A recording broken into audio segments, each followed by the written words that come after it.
हुजूर कलंदर बाबा अली रहमतुल्लाह अलैह की रुबायात। साकी का करम है मैं कहाँ का मैं नोश, मुझ ऐसे हज़ारा खड़े हैं खामोश, मैं ख़वार अजीम बरखिया हाजिर है, अफलाक से आ रही है आवाज़ शरोश।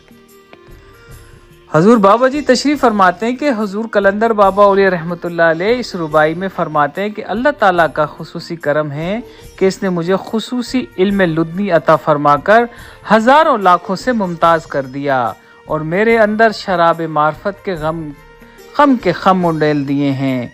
आवाज़ शरोश या सोत सरमदी ने मुझे मज़हराती दुनिया और कैदोबंद की ज़िंदगी से आज़ाद कर दिया है। मेरी समात तोल मौज के ताने बाने से मावरा और बहुत मावरा है।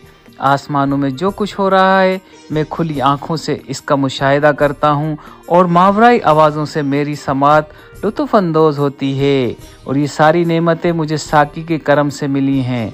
हुजूर कलंदर बाबा अलैह रहमतुल्लाह अलैह अपने नाना रहमतुल्लाह अलैह की मनकबत में इस बात को इस तरह उन्होंने कहा है कि ये आप ही का तो नवासा है, दरिया पीकर जो प्यासा है, जलवों का समंदर दे दीजिए ए बादाए हक ए जुए अली। तो इंशाल्लाह नेक्स्ट वीडियो में हुजूर कलंदर बाबा अलैह रहमतुल्लाह अलैह की दूसरी रुबायात और तशरीह लेकर आपकी खिदमत में हाजिर होंगे। आपसे गुजारिश है कि मेरे चैनल को सब्सक्राइब कीजिएगा और मेरी वीडियो अगर अच्छी लगे तो लाइक ज़रूर कीजिएगा। बहुत बहुत शुक्रिया। अस्सलाम वालेकुम। हक कलंदर बाबा औलिया रहमतुल्लाह अलैह।